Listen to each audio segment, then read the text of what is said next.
তাহাজ্জুদের নামাজ যারা পড়বে তাদের মর্যাদা বাড়িয়ে দেয় কে?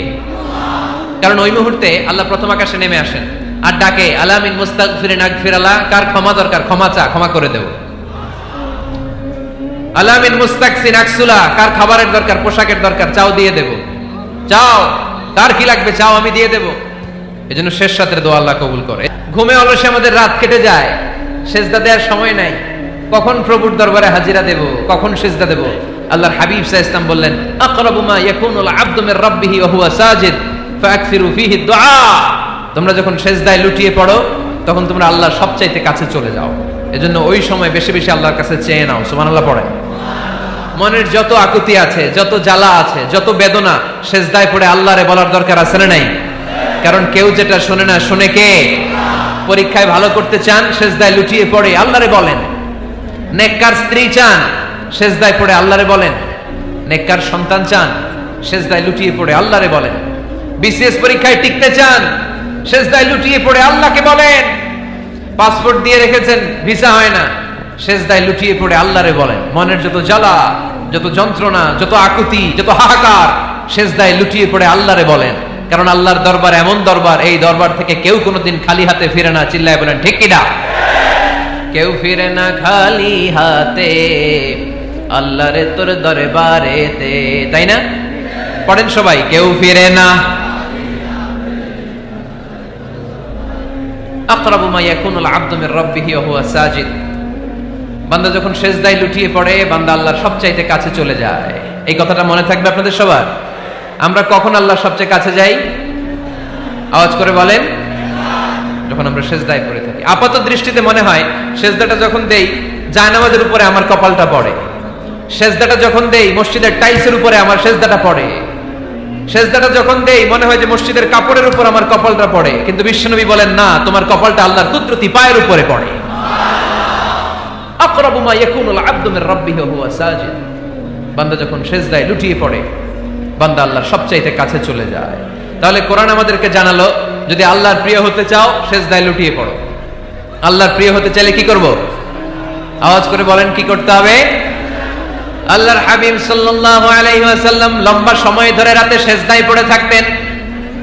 আল্লাহর হাবিব সাল্লাল্লাহু আলাইহি ওয়াসাল্লামের সাহাবারা সব সময় লম্বা লম্বা রুকু দিতেন, লম্বা লম্বা সেজদা দিতেন। কিন্তু আমরা রুকুর মধ্যে তাড়াহুড়ো করি, সেজদা দিতে যে তাড়াহুড়ো করি, এরকম আছে না নাই? নিমসার এলাকায় এরকম কেউ নাই আলহামদুলিল্লাহ। আপনারা তাড়াহুড়ো করেন? করবেন না আমার ভাইয়েরা। There is no rushing in salah. সালাতে তাড়াহুড়ো নেই। There is no hastiness in salah. সালাতে কোনো তাড়াহুড়ো নেই। সল্লু সালাতান মুআদ্দি'। এমন ভাবে নামাজে দাঁড়াবেন মনে করবেন এটাই হতে পারে আমার জীবনের শেষ নামাজ, ঠিক কি না? Perform the salah as if this is your last and final prayer. এমন ভাবে মুসল্লায় দাঁড়ান মনে করেন এটাই হতে পারে জীবনের শেষ নামাজ। This is my last chance. এখন বাজে 3:30। কেউ যদি বলে আসরের যে নামাজটা পড়বেন এটাই আপনার জীবনের শেষ নামাজ, ওই নামাজ আপনি তাড়াহুড়া করবেন? কথা বলেন। আরে কাঁদতে কাঁদতে আপনি শেষ। এত সুন্দর ওযু বানাবেন, এত সুন্দর আতর মেখে জায়নামাজ বিছিয়ে পাঞ্জাবিটা পরে আপনি নামাজে দাঁড়াবেন। রুকুতে কি সুন্দর রুকু করবেন, লম্বা সময় সেজদা করে চোখের পানি দিয়ে তো সেদিন আপনার জায়নামাজ আপনি ভিজিয়ে দিবেন, ঠিক কিনা? কেন এমনটা করবেন? কারণ আপনি জেনে গিয়েছেন এটাই আমার শেষ নামাজ, তাই না? তো প্রতিটা নামাজের সময় এই জিনিসটা ভাবলে সমস্যা কোথায়? আমরা যে আরো আধা ঘন্টা এখানকার সবাই বেঁচে থাকবো কোনো গ্যারান্টি আছে? আরো 10 মিনিট হায়াত পাবো, গ্যারান্টি? 5 মিনিট, 2 মিনিট, শ্বাস যেটা নিলাম, ব্রেথ ইন করলাম, এটার ব্রেথ আউট করতে পারবো, কোনো গ্যারান্টি আছে? তো প্রতিটা সালাতের মুসল্লায় যখন দাঁড়াই এই চিন্তাটা আমাদের মাথায় আসে না কেন যে এটাই আমার শেষ নামাজ? সল্লু সালাতান মুআদ্দি'। আমার প্রিয় কুমিল্লাবাসী ভাইয়েরা, যখনই নামাজে আমরা দাঁড়াবো আমরা ভাববো হতে পারে এটাই আমার জীবনের শেষ নামাজ, এটাই জীবনের। ভাবা যাবে? আর লম্বা চূড়া রুকু করবেন, লম্বা সেজদা করবেন, রুকুতে পিঠটা সোজা রাখবেন। আল্লাহর হাবিব সাল্লাল্লাহু আলাইহি ওয়াসাল্লাম যখন রুকু করতেন পিঠটা থাকতো স্ট্রেট ফরওয়ার্ড, বাঁকাও না উঁচুও না, ওয়া কানা বাইনা যালিক। সাহাবারা বলতেন আল্লাহর হাবিব সাল্লাল্লাহু আলাইহি ওয়াসাল্লামের রুকুর পিঠের উপরে পানি ভর্তি কোনো গ্লাস রেখে দিলে গ্লাসটাও কাঁপবে না, পানিটাও পড়বে না। তার মানে বাঁকা ছিল পিঠ, তাই না? কি ছিল? সোজা। আবার আল্লাহর হাবিব সাল্লাল্লাহু আলাইহি ওয়াসাল্লাম বলেন সবচেয়ে বড় চোর যে নামাজে চুরি করে। সাহাবারা বললেন কাইফা ইয়াসরিকু ফিস সালাহ, নামাজে কেমনে চুরি করে? আল্লাহর হাবিব সাল্লাল্লাহু আলাইহি ওয়াসাল্লাম বললেন ইয়াসরিকু ফি রুকুইহি ওয়া সুজুদিহি, রুকু সেজদায় চুরি করে। এরকম নামাজ চোর আছে না নাই? রুকু থেকে সোজা হয়ে দাঁড়িয়ে কয়েক সেকেন্ড আপনি রিল্যাক্স করবেন। প্রথম সেজদা দিয়ে আপনি সোজা হয়ে বসে কয়েক সেকেন্ড রিল্যাক্স করবেন। কি করবেন? রিল্যাক্স। আওয়াজ করে পড়েন সবাই, রিল্যাক্স। নামাজে তাড়াহুড়ো নাই, সালাত হচ্ছে মেডিটেশন, রিল্যাক্স। এক সেজদা দিয়ে বসে আপনি রিল্যাক্স করবেন ধীর স্থির ভাবে, এরপরে দ্বিতীয় সেজদায় যাবেন। অনেকে সেজদা প্রথমটা দিয়ে কোন রকম মাথাটা তুইলেই আবার সেজদায় দৌড় মারে, আছে না নাই? রুকু থেকে স্ট্রেট ফরওয়ার্ড দাঁড়ানোর কথা, দাঁড়িয়ে 1-2 সেকেন্ড রিল্যাক্স করার কথা, ওইটা না করে রুকু থেকে কোন রকম মাথা তুলেই আবার সেজদায় দৌড় মারে, এরকম ডাকাত আছে না নাই? এরাই সালাত চোর। আমরা যেন নামাজ চোরের খাতায় নিজেদের নাম না চলি, আমরা যেন বেশি বেশি আল্লাহর সেজদা দেই। তাহলে কোরআন আমাদেরকে জানালো আমরা যদি আল্লাহর কাছে যেতে চাই কি করতে হবে? বইলা গেছি? খাইয়া ফেলাইছি? আওয়াজ করে বলেন কি করবেন? আল্লাহর হাবিব সাল্লাল্লাহু আলাইহি ওয়াসাল্লাম সব সময় লম্বা লম্বা সেজদায় পড়ে থাকতেন। আল্লাহর নবীর সাহাবারা সব সময় লম্বা লম্বা সেজদায় পড়ে থাকতেন। আল্লাহ বলেন তারাহুম রুকআন সুজদা, আপনি দেখবেন আল্লাহর নবীর সাহাবারা আবু বকর, ওমর, উসমান, আলী রাদিয়াল্লাহু তাআলা আনহুম আজমাইন, তাদের স্বভাব ছিল বিপদে পড়লেই লম্বা লম্বা সেজদায় পড়ে যেতে। এক সাহাবী এসে বললেন ইয়া রাসূলুল্লাহ আল্লিমনি আমালান ইযা আমিলতুহু ইউদখিলুনিল জান্নাহ, আপনি আমারে এমন একটা আমল শিখায় দেন যে আমল করলে আল্লাহ আমারে জান্নাতে ঢুকায় দিবে। আল্লাহর হাবিব সাল্লাল্লাহু আলাইহি ওয়াসাল্লাম বললেন আলাইকা বিকাসরাতিস সুজুদ, তোমার উচিত বেশি বেশি আল্লাহর জন্য সেজদায় লুটিয়ে পড়া। বেশি বেশি সেজদায় লুটিয়ে পড়লে ওই সেজদাকারীর জন্য জান্নাতকে ওয়াজিব করে দেয় কে? কিয়ামতের ময়দানে আল্লাহ বলবেন ও আমার বান্দারা আমারে সেজদা দিয়ে দেখা। কারা কারা দুনিয়াতে সেজদা দিয়েছিলি, আজকে এই কিয়ামতের ময়দানে আমারে সেজদা দিয়ে দেখা। আমরা যারা দুনিয়ার বুকে সেজদা দিয়েছি আমরা আল্লাহু আকবার বলে সেজদায় লুটিয়ে পড়বো, আলহামদুলিল্লাহ পড়েন। আর যারা দুনিয়ার বুকে সেজদা দেয় নাই, মসজিদে যায় নাই, সেজদাকারীদের সাথে আন্দোলন করে নাই, তারা সেদিন অনেক চেষ্টা করেও তাদের পিঠটারে বাঁকা করতে পারবে না। তাদের পিঠটারে সেই দিন লোহার মতো শক্ত করে দিবে কে? ইয়াউমা ইউকশাফু আন সাকিন ওয়া ইউদআউনা ইলাস সুজুদি ফালা ইস্তাতিউন। সেদিন আল্লাহ তাআলা ওনার পায়ের গোছা উন্মুক্ত করবেন, পায়ের গোছা দেখাবেন আর বলবেন সেজদা দাও, সেজদা দাও। কারা দুনিয়াতে সেজদা দিয়েছো এখনই টের পাওয়া যাবে। আমরা আল্লাহু আকবার বলে সেজদায় লুটিয়ে পড়বো, কিন্তু যারা দুনিয়ায় সেজদা দেয় নাই এরা অনেক চেষ্টা করো পিঠটারে বাঁকাই করতে পারবে না, সেজদাতে দূরের কথা, এদের পিঠটারে লোহার রডের মতো শক্ত করে দিবে কে? এই দুনিয়াতে আমরা খালি চোখে যা দেখি সব কিছু সেজদা করে কারে? সূরা আর-রহমানে আল্লাহ বললেন ওয়ান নাজমু ওয়াশ-শাজারু ইয়াসজুদান, আকাশের তারকারাজি আর জমিনের বৃক্ষরাজি সবকিছু সেজদা দেয় একজন রে, তিনি কে? আকাশের তারাগুলো সেজদা দেয় কারে? এই গাছপালাগুলো সেজদা দেয় কারে? দেখছেন কোনদিন? দেখেন নাই? ওই চোখ আমাদের নাই তাই আমরা দেখি না। এই পৃথিবীর সবকিছু জিকির করে আল্লাহ, কিন্তু ওই কান আমাদের নাই, এজন্য আমাদের কান দিয়ে আমরা শুনি না। রব্বুল আলামিন বলেন ওয়া ইম মিন শাইইন ইল্লা ইউসাব্বিহু বিহামদিহি ওয়ালাকিন লা তাফকাহুনা তাসবিহাহুম। নবমণ্ডল ভূমণ্ডল যেখানেই যেটা থাকে না সবকিছু জিকির করে কার? এই যে আকাশের পাখিগুলো উড়ে বেড়ায়, পাখিগুলো জিকির করে কার? নদী নালা জিকির করে কার? সাগর মহাসাগর জিকির করে কার? পাখিরা যায় উড়ে যায় আকাশের ওই নীলিমায়, নদীরা যায় ছুটে যায় সাগরের ওই মোহনায়। পাখ পাখালি আর সাগর নদী, পাখ পাখালি আর সাগর নদী কার গুণগান গায়? আল্লাহু আল্লাহ আল্লাহু আল্লাহ আল্লাহর গুণগান গায়। সবাই পড়েন আল্লাহু আল্লাহ আল্লাহু আল্লাহ আল্লাহর গুণগান গায়। সুবহানাল্লাহ পড়েন। ওয়া ইম মিন শাইইন ইল্লা ইউসাব্বিহু বিহামদিহি, ওয়ালাকিন লা তাফকাহুনা তাসবিহাহুম, পৃথিবীতে যা দেখো খালি চোখে সব কিছু আল্লাহর তাসবিহ পড়ে, সব আল্লাহর জিকির করে, সব আল্লাহর সিজদা দেয়। ওয়ান নাজমু ওয়াশ শাজারু ইয়াসজুদান, আকাশের তারা, দুনিয়ার বৃক্ষরাজি সিজদা দেয় একটা সত্তাকে, তিনি কে? অস্ট্রেলিয়ায় একটা শহর আছে সিডনি, সিডনিতে একটা জঙ্গল আছে, ওই জঙ্গলে একটা গাছ মানুষের মতো করে টু দ্য ডাইরেকশন অফ কিবলা, কিবলামুখী হয়ে এখনো রুকু দিয়ে আছে। সুবহানাল্লাহ পড়তে পারলেন না আওয়াজ করে? অনেক ক্যালেন্ডারে ছবিটা দেখা যায়, পেপার কাটিং আমি দেখেছি, একেবারে মানুষের মতো গাছটা। এটা এমন ভাবে বড় হয়েছে, এটা বড় হয়ে এমন ভাবে বেন্ড করেছে, মাথাটা বাঁকা হয়ে টু দ্য ডাইরেকশন অফ কিবলা, কিবলামুখী হয়ে রুকু করে আছে। অনেক গাছ আছে সেজদা করে আছে। গোটা বিশ্বের যা কিছু দেখা যায় সবকিছু সেজদায় লুটিয়ে পড়ে কার জন্য? সবকিছু জিকির করে কার? ওই কান আমাদের নাই তাই আমরা শুনি না, ওই চোখ আমাদের নাই তাই আমরা দেখি না, কিন্তু মহাবিশ্বের সবকিছু সেজদা করে কারে? এজন্য আমরাও সেজদা করতে চাই একজনকে। চিল্লায় বলেন তিনি কে? আমরা মসজিদে একটা সেজদা দেব, আবার মাজারে যে আরেকটা দেব। হ্যাঁ, সমস্যা কি? সব জায়গায় দিলাম, মসজিদেও কিছু দিলাম, মাজারেও কিছু দিলাম। কুমিল্লার ভাইয়েরা আওয়াজ করে উত্তর দাও, মুসলমান সেজদায় কোনো ভাগাভাগি চলে? আল্লাহর রাজত্বে কোনো ভাগাভাগি আছে? সেজদা চলবে একজনের জন্য, তিনি কে? কোনো ভণ্ডামির সাথে ইসলামের কোনো সম্পর্ক, ভণ্ডামির সাথে কোরআনের কোনো সম্পর্ক। ভণ্ডদের ভালো হওয়ার সুযোগ এখনো আছে না নাই? আজকের এই লাখো জনতার মাহফিল থেকে আমরা তাদেরকে উদাত্ত আহ্বান জানাই, ভণ্ডামি ছেড়ে দেন, ভালো হয়ে যান। ভালো হইতে পয়সা লাগে না।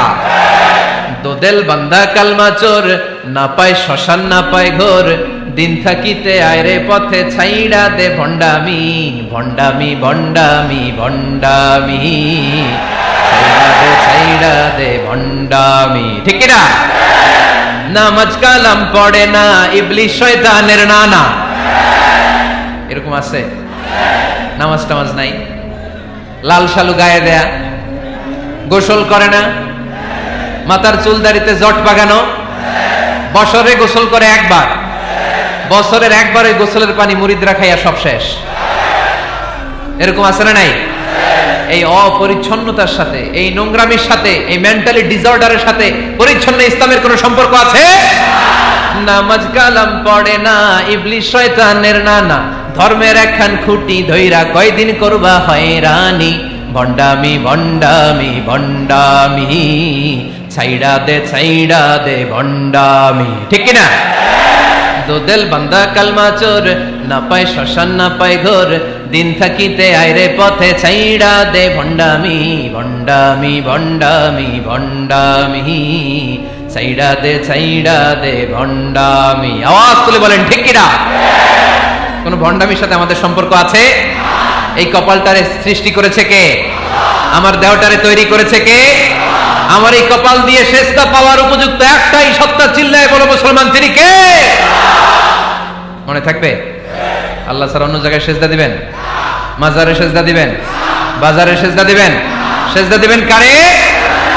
সেজদা দিলেই লাভ, সেজদা দিলেই। তাহলে কোরআন আমাদেরকে শেখালো ওয়াসজুদ ওয়াক্তারিব, prostrate and be closer to me. তোমরা না আল্লাহর কাছে যেতে চাও? কাফেরদের অন্তর্ভুক্ত হলো, জাহান্নামীদের সর্দার হলো। কয়টা সেজদার আদেশ? আওয়াজ করে বলেন, কয়টা সেজদার আদেশ অমান্য করছে? সেজদা কয়টা দেয় নাই? আপনি দেন নাই কয়টা? হ্যাঁ, আমরা দেই নাই কয়টা? এক সেজদা না দিয়া জাহান্নামীদের লিডার। আমরা সেজদা মিস করছি কয়টা? কয়টা? মুসলমান সেজদায় লুটিয়ে পড়তে হবে একজনের খুশির জন্য, তিনি কে? তাহলে কোরআনকে যে প্রশ্ন করেছি, কোরআন সব উত্তর দিয়ে ফেললো। কোরআন আমাদেরকে জানিয়ে দিল, তোমরা সবাই আল্লাহর নৈকট্য প্রাপ্ত বান্দা হতে চাও, আল্লাহর কাছের বান্দা হতে চাও, তাহলে ওয়াসজুদ কি করো? সবাই বলে নাই, আওয়াজ করে বলো মুসলমান, ওয়াসজুদ মানে কি? সেজদা করো। সেজদা করলেই আল্লাহর কাছে যাওয়া যায়। মনের যত জ্বালা যন্ত্রণা দুঃখ ব্যথা আপনি সেজদায় পড়ে আল্লাহরে বলেন। কোনো ভায়া লাগবে না, কোনো মিডিয়া লাগে না, কোনো সিরিয়াল লাগে না, কোনো অ্যাপয়েন্টমেন্ট লাগে না, ডাকতে দেরি, ডাকে সাড়া দিতে দেরি হয় না। তাহলে কোরআনের আলোকে আজকে আমরা জেনে গেলাম আল্লাহর কাছে যেতে হলে সেজদায় লুটিয়ে পড়তে হয়। এবার আমরা সুন্নাহর আলোকে জানার চেষ্টা করব কি করে আল্লাহর কাছে যেতে হয়। শুনবেন? কষ্ট হচ্ছে নাকি আপনাদের? সুন্নাহকে যদি আমরা জিজ্ঞেস করি বিশ্বনবী রেখে যাওয়া সুন্নাতে যদি আমরা একটু তালাশ করি, একটু স্ক্যানিং করি, একটু চোখ গোলাই, তাহলে সুন্নাহ আমাদেরকে বলে বেশি বেশি নফল ইবাদত করো আর আল্লাহর নৈকট্য হাসিল করো। সুবহানাল্লাহ পড়বেন না? কোরআন বলেছে সেজদায় লুটিয়ে পড়ো। যা যা বললাম আমি ওঠার আগে জিজ্ঞেস করে আবার শুনে যাব, কারণ আমি মনে করি এটা ক্লাস। এটা কি ক্লাসে পড়া দেওয়া নেওয়া আছে না নাই? এতক্ষণ পড়ানোর পরে জিজ্ঞেস করার দরকার আছে না নাই? কোরআন বলছে কি আর সুন্নাহ কি বলে? নফল ইবাদত। আওয়াজ করে বলতে হবে সুন্নাহ কি বলে? বুখারীর বর্ণনা, আল্লাহর হাবিব সাল্লাল্লাহু আলাইহি ওয়াসাল্লাম বলেন, মা ইয়াজালু আবদি ইয়াতাকাররাবু ইলাইয়া বিন নওয়াফিল, বান্দা যত বেশি নফল ইবাদত করতে থাকে, করতে করতে করতে করতে বান্দা আমার কাছের নৈকট্য প্রাপ্ত বান্দা হয়ে যায়। হাত্তা উহিব্বাহু, এরপর আমি আমার বান্দারে এত ভালোবাসি, কুনতু সামআহুল্লাযী ইয়াসমাউ বিহি, বান্দা যখন শুনে সে তার নিজের কান দিয়ে শুনে না, আমি আল্লাহর কানে শুনে। কুনতু বাসরাহুল্লাযী ইউবসিরু বিহি, বান্দা যখন দেখে নিজের চোখে দেখে না, আমি আল্লাহর চোখে দেখে। ওয়া ইয়াদাহুল্লাযী ইয়াবতিশু বিহা, বান্দা যখন কিছু ধরে বান্দার হাতে ধরে না, আমি আল্লাহর হাতে ধরে।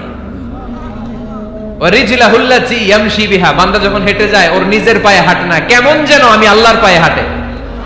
আওয়াজ করে বলতে হবে আল্লাহু আকবার। মানে আল্লাহ বুঝাতে চাইলেন আমি তখন তার কান হয়ে যাই, আমি তখন তার চোখ হয়ে যাই, আমি তখন তার হাত হয়ে যাই, আমি তখন তার পা হয়ে যাই, আমার আর তার মাঝে আর কোনো ফারাক থাকে না, সে আমার একেবারে নিকটে চলে আসে। আওয়াজ করে পড়েন সুবহানাল্লাহ। এজন্য বিশ্বনবী সাল্লাল্লাহু আলাইহি ওয়াসাল্লাম বদরের প্রান্তরে তলোয়ার নাই, ঘোড়া নাই, ওট নাই, সৈন্য সামন্ত নাই, না খেয়ে হাড্ডি সারা 313 জন মুসলমানকে নিয়ে আল্লাহর উপর ভরসা করে বদরের প্রান্তরে দাঁড়ালেন। আর ওইদিকে কাফেরদের সৈন্যবাহিনী ছিল 1000। কয় হাজার? মুসলমান কয়জন? মাত্র 313 জন। ওদের কাছে অস্ত্র শস্ত্রে সজ্জিত সেনাবাহিনী, বিশ্বনবীর 313 জনের কাছে তলোয়ার নাই, ঘোড়া নাই, কিচ্ছু নাই। বিশ্বনবী আল্লাহর উপর ভরসা করে এক মুষ্টি বালি নিয়ে, ওয়াশাহাতিল ওযু, কাফেরদের চোখগুলো ধ্বংস হোক বলে তিনি বালুগুলো ছড়িয়ে দিলেন। মুহূর্তের মধ্যে 1000 সৈন্যবাহিনীর কাফের সৈনিকদের চোখের মধ্যে ধূলিকণা পৌঁছে দিল কে? আল্লাহর হাবিব সাল্লাল্লাহু আলাইহি ওয়াসাল্লাম বদরের প্রান্তর থেকে এক মুষ্টি বালু নিয়ে বললেন শাহাতিল ওযু বলে তিনি বালু ছুড়ে মারলেন। 1000 সৈন্যবাহিনীর চোখের মধ্যে বালু ছড়াই দিছে কে? বুঝে শুনে উত্তর দিয়েন। এখানে 1000 লোক দাঁড়ানো, আমি বালু নিলাম, গায়ের যত জোর আছে সবার চোখের দিকে মারলাম। 1000 জনের চোখের ভিতরে ঢুকবে? সর্বোচ্চ 5 জন, বেশি হইলে 10 জন, তার চেয়ে বেশি হইলে 20 জন, বেশি হইলে 50 জন। বুঝে শুনে উত্তর দিয়েন। আমার মুষ্টিবদ্ধ বালু ছুঁড়ে মারলে 1000 মানুষের চোখের মধ্যে পড়বে? আওয়াজ করে বলেন পড়বে। এজন্য আল্লাহ বলেন নবী ওটা তুমি মারো না, ওটা আমি মারছি। সুবহানাল্লাহ নাই? আল্লাহ বিশ্বনবীর ডেকে বলেন ওমা রামাইতা ইয রামাইতা ওয়ালাকিন্নাল্লাহা রামা। নবী হে, বালু তুমি ঠিকই তোমার হাতে নিয়েছো, কিন্তু আমি আল্লাহ নিজ দায়িত্বে 1000 কাফেরের চোখের ভেতরে বালুগুলো পৌঁছে দিয়েছি। তাহলে বান্দা যখন নফল ইবাদত করে তখন বান্দার হাত আর বান্দার হাত থাকে না, ওইখানে আল্লাহর হাত যুক্ত হয়ে যায়। বান্দার পা থাকে না, সেখানে আল্লাহর পা যুক্ত হয়ে যায়। বান্দা যখন দেখে নিজ চোখে দেখে না, আল্লাহর দৃষ্টিশক্তি সেখানে যুক্ত হয়ে যায়। চিল্লায় বলেন ঠিক কি না? এজন্য নফল ইবাদত করতে রাজি আছেন তো? সুনানে তিরমিজির বর্ণনায় আল্লাহর হাবিব সাল্লাল্লাহু আলাইহি ওয়াসাল্লাম বললেন, হাদিসে কুদসি, কিয়ামতের দিন বান্দার যখন ফরজে ঘাটতি হবে, কিসে ঘাটতি হবে? ফরজে। আল্লাহ পাক বলবেন উনজুরু হাল্লি আবদি মিন তাতাবু, ও ফেরেশতারা দেখো তো আমার বান্দা নফল করছে কিনা। ফরজে যেহেতু তার ঘাটতি, দেখো তো আমার বান্দার কোনো নফল ইবাদত আছে কিনা। ফেরেশতারা বলবে আছে। আল্লাহ বলবেন তাহলে ফরজগুলার যেহেতু ঘাটতি, নফল থেকে কিছু এনে ফরজে বসাই দিয়ে ওগুলোর ফরজ বানায় দাও। এজন্য নফল ইবাদতের দরকার আছে না নাই? ফরজ তো করাই লাগবে, এটা কম্পালসারি, এটার মাফ নাই, এটা অব্লিগেটরি। নফল করে আল্লাহর কাছে যাওয়া যায়, নফল হচ্ছে ওভারটাইম। নফল ইবাদত কেমন? আওয়াজ করে বলেন। তাহলে কোরআনের আলোকে আমরা জানলাম যে আল্লাহর কাছে যেতে হলে কি করতে হয়? সেজদা দিতে হয়। আর সুন্নাহর আলোকে আমরা জানলাম আল্লাহর কাছে যেতে হলে কি করার মাধ্যমে কাছে যেতে হয়? আওয়াজ করে বলেন। নফল ইবাদত করতে রাজি আছেন সবাই? সবচাইতে শ্রেষ্ঠ নফল ইবাদত হচ্ছে কোরআনের তেলাওয়াত, ঠিক কি না? আল্লাহর হাবিব সাল্লাল্লাহু আলাইহি ওয়াসাল্লাম বললেন নফল ইবাদতের মাধ্যমে আল্লাহর কাছে যেতে চাও, নৈকট্যপ্রাপ্ত বান্দা হতে চাও, আফদলুল ইবাদাতি তিলাওয়াতুল কোরআন। সবচাইতে যত নফল ইবাদতের লিস্ট হতে পারে, এই লিস্টে র্যাঙ্কিং এ 1 নাম্বার থাকবে কোরআনের তেলাওয়াত। এই কোরআন তেলাওয়াত করতে রাজি আছেন তো? আমার হাতে যে কিতাবটার নাম কি? সবাই বলতে পারেন নাই? আওয়াজ করে বলেন তো, কিতাবটার নাম? এই কিতাবে ভুল আছে? সন্দেহ আছে? সংশয় আছে? এটা আলোর পথ দেখায়। এই কিতাব মানুষকে মানুষের মতো মানুষ বানায়, ঠিক কিনা? গরুর পেট থেকে বেরোলে ওটা গরু, ছাগলের পেট থেকে বেরোলে ওটা ছাগল হয়, মানুষের পেট থেকে বেরোলে ওটা মানুষ হয় না, ওটার মানুষ বানাইতে হয়। মানুষ বানানোর জন্য কোরআন পড়ার দরকার আছে না নাই? তাহলে নফল ইবাদত করে আমরা আল্লাহর নৈকট্য পেতে চাই। 1 নাম্বার যে ইবাদতের কথা আপনাদেরকে শোনালাম সেটা হচ্ছে কোরআনের তেলাওয়াত। রাজি আছেন সবাই? ফজরের পরে এই নিমসার এলাকায়, এই কুমিল্লা এলাকায় কোরআনের সুমধুর বাণীতে আমাদের গ্রামগুলো মুখরিত থাকতে হবে। আওয়াজ করে বলেন ঠিক কিনা? একটা সময় ছিল আমার বাংলার 68,000 গ্রাম থেকে ফজরের পর কোরআনের ধ্বনি শোনা যেত। 68,000 গ্রাম থেকে, মক্তবগুলো থেকে আল্লাহর বাণী শোনা যেত। কিন্তু এখন নানা ষড়যন্ত্রের কবলে পড়ে আমাদের মক্তব বন্ধ হচ্ছে, আমাদের কোরআন তেলাওয়াত থেমে যাচ্ছে। কোরআনের তেলাওয়াত কশিন কালেও থামায় দেওয়া যাবে না। চিল্লায় বলেন ঠিক কিনা? রোজ সকালে শুনতাম আগে আল কোরআনের বাণী রে, আল কোরআনের বাণী। এখন শুনি সারে গামার দীপ্ত ফ্যান ফ্যানানি। ধর্মপ্রাণ মুসলমান আজকাল হয়েছে মডার্ন, ধর্মপ্রাণ আমরা বড়ই ধর্মপ্রাণ। নামাজ রোজার কিছু নাই, ভুলেও ধরি না কোরআন। ধর্মপ্রাণ ঠিক কিনা? প্রতিদিন কোরআন শিখায় যে তার পকেট যায় ফাঁকা রে, তার পকেট যায় ফাঁকা। সপ্তাহে 2 দিন গান শিখায় যে নেয় তো 1000 টাকা। ধর্মপ্রাণ মুসলমান আজকাল হয়েছে মডার্ন, ধর্মপ্রাণ ধর্মপ্রাণ আমরা বড়ই ধর্মপ্রাণ। নামাজ রোজার কিছু নাই, ভুলেও ধরি না কোরআন। ধর্মপ্রাণ। আমরা কি এমন ধর্মপ্রাণ হতে চাই? ফজরের পরে আমাদের সিলেবাস কি? কোরআন তেলাওয়াত। আওয়াজ করে সবাই বলেন, ফজরের সালাতের পরে আমাদের প্রতিটি পরিবারে, প্রতিটি ঘরের সিলেবাস কি? তাহলে কোরআন তেলাওয়াত করব। 2 নাম্বার তাহাজ্জুদের সালাত পড়ব। কিসের নামাজ? হুজুর ফজরই পড়তে পারি না। ফজরই যে ফজর পড়ে তার জন্যই না তাহাজ্জুদ, ঠিক কিনা? ফজরই তো পড়তে পারি না, তাহাজ্জুদ করব কখন? তাহাজ্জুদ পড়লে আপনার মর্যাদা বাড়ায় দিবে কে? রব্বুল আলামিন বলেন, ওয়া মিনাল লাইলি ফাতাহাজ্জাদ বিহি নাফিলাতান লাকা আসা আইয়াবা'আসাকা রাব্বুকা মাকামাম মাহমুদা। তাহাজ্জুদের নামাজ যারা পড়বে তাদের মর্যাদা বাড়িয়ে দেয় কে? কারণ ওই মুহূর্তে আল্লাহ প্রথম আকাশে নেমে আসেন আর ডাকে, আলা মিন মুস্তাগফিরিন আগফিরালা। কার ক্ষমা দরকার? ক্ষমা চা, ক্ষমা করে দেব। আলা মিন মুস্তাকসিন আকসুলা। কার খাবারের দরকার, পোশাকের দরকার, চাও দিয়ে দেব। চাও, কার কি লাগবে চাও, আমি দিয়ে দেব। এজন্য শেষ রাতের দোয়া আল্লাহ কবুল করে। এই যে রমজান আসতেছে না সামনে, কোন মাসে রমজান?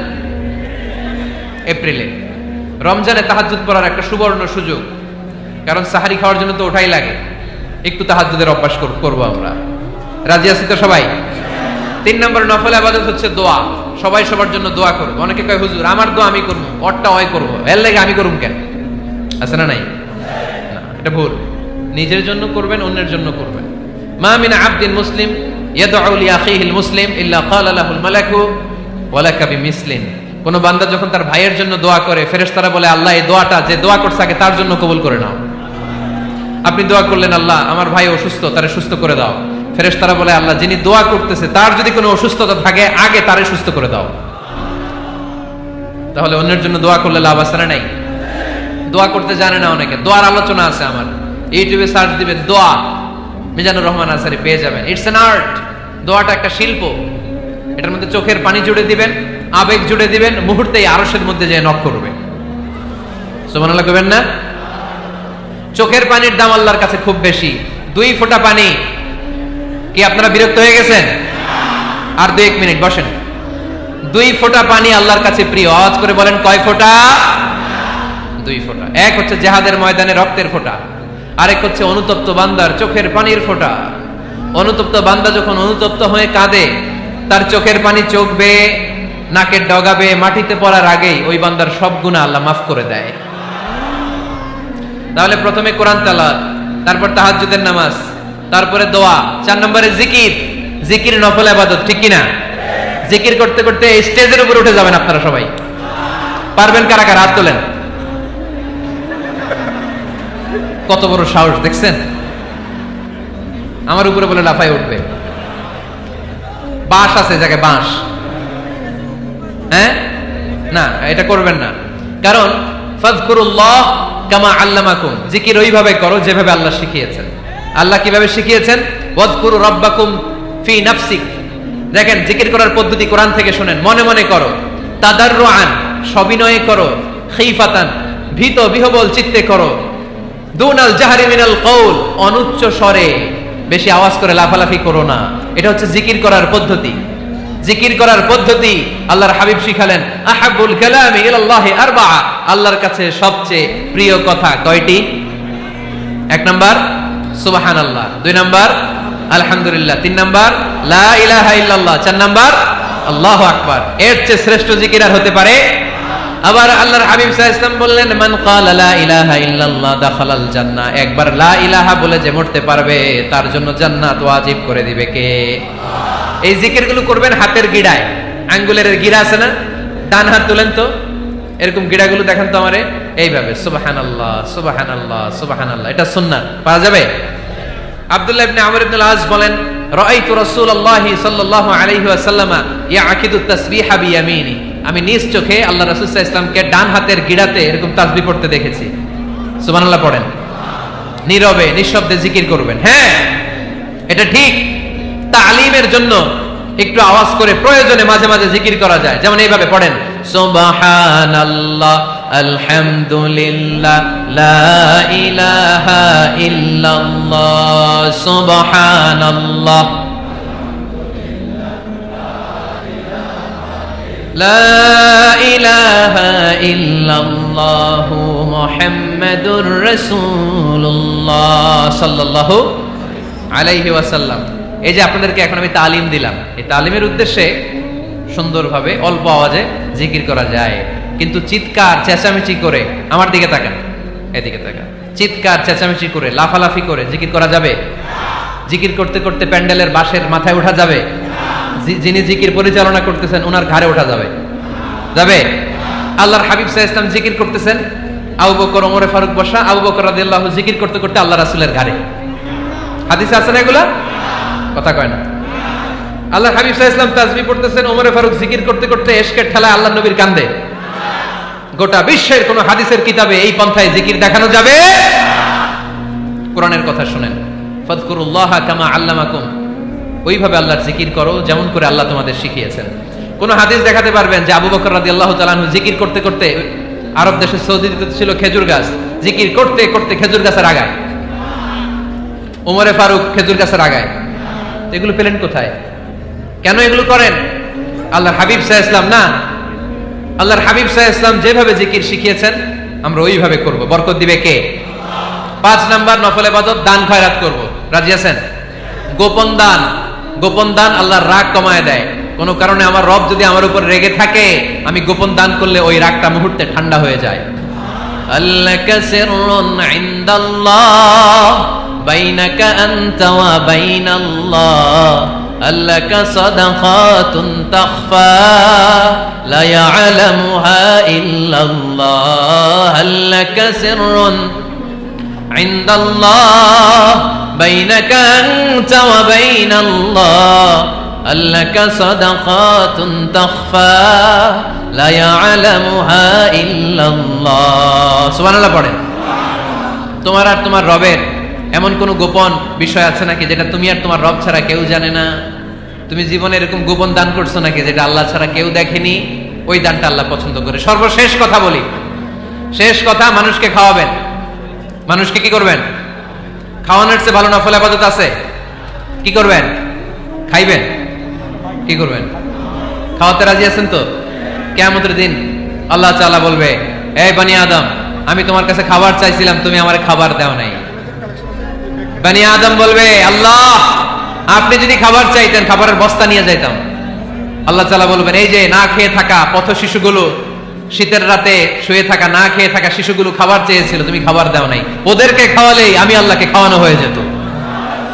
এজন্য মানুষকে খাওয়াবেন। রাজি আছেন তো?